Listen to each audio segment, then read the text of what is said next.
دیکھیں ہمارے علماء اور ہمارے جو مجتہدین وہ اس سلسلے میں اتنے محتاط رہے ہیں کہ نہ صرف یہ کہ نمازوں کو اول وقت پڑھنا، کوئی نماز قضا نہ کرنا، بلکہ احتیاطاً اپنی قضا نمازیں پڑھنے کی بھی وصیتیں کر کے جاتے ہیں، احتیاطاً وصیت کر کے جاتے ہیں۔ باقاعدہ امام خمینی نے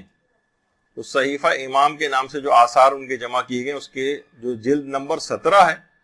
اس میں بھی امام خمینی نے باقاعدہ یہ وصیت کی ہے کہ احتیاطاً میری 5 سال کی نمازیں قضا پڑھوائی جائیں۔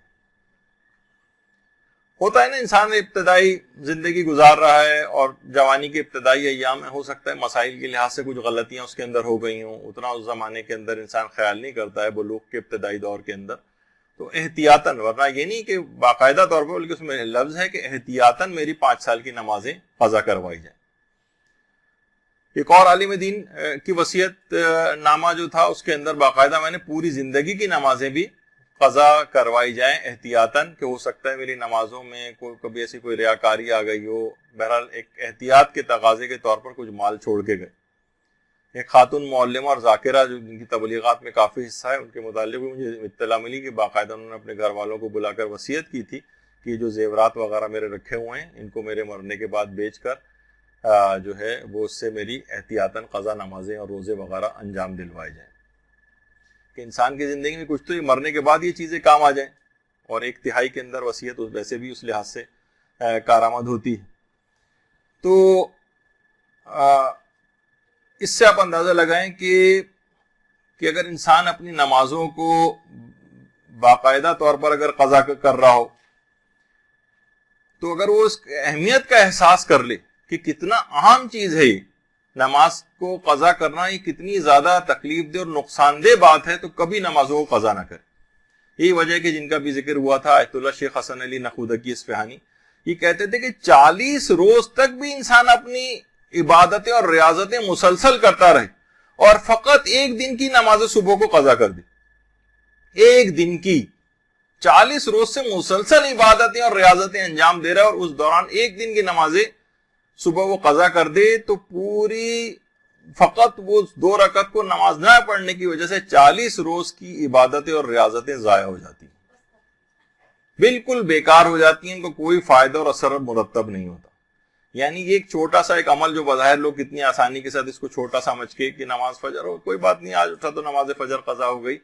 یعنی جس میں اس نے باقاعدہ طور پر کوئی وہ انتظام کر کے نہیں سویا تھا، اگر ویسے ہی سوتا رہ گیا، انتظام پورا کیا تھا، الارم لگایا تھا، لوگوں سے کہا تھا کہ اٹھا دینا، پھر کوئی ایسے صاحب ہو گیا، تو ایک الگ مسئلہ یہ آگے چل کر آئے گا یہ بھی گفتگو میں۔ تو بہرحال کہتے ہیں کہ پوری وہ 40 روز کی عبادتیں اور ریاضتیں ضائع ہو جائیں گی۔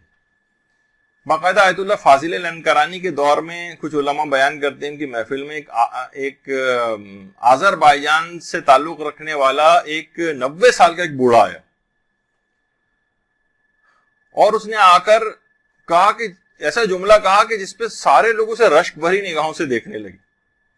اس نے کہا کہ میری عمر 90 سال کی ہو چکی ہے، اور اس پورے 90 سال کی عمر میں ایک مرتبہ بھی کسی بھی وجہ سے میری ایک نماز بھی قضا نہیں ہوئی، ایک نماز بھی۔ ورنہ ہوتا ہے نا کہ انسان کوئی عذر کی وجہ سے چلے، اس نے گناہ نہیں کیا لیکن کوئی عذر پیش آ گیا تھا کہ نماز قضا ہو گئی،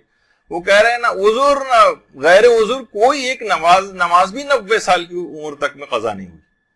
تو ایسے افراد ہیں، دیکھیے آخرت کو کمانے والے، اس سے استفادہ کرنے والے، واقعی ان کو رشک بھری نگاہوں سے انسان دیکھے گا۔ اور سخت ترین جو ادوار ہیں، بعض اوقات ہوتا ہے نا کہ ہم پہ ذرا سا سخت موقع آیا، ہسپتال میں جانا پڑ گیا، کسی رشتہ دار کی عیادت کے لیے ایک رات رکنا پڑ گیا، تو بڑے آرام کے ساتھ نمازیں قضا ہو جاتی ہیں۔ کسی سفر میں گئے، نمازیں قضا ہو گئیں، پکنک پہ گئے، نمازیں قضا ہو گئیں، بیماری کی وجہ سے قضا ہو گئیں۔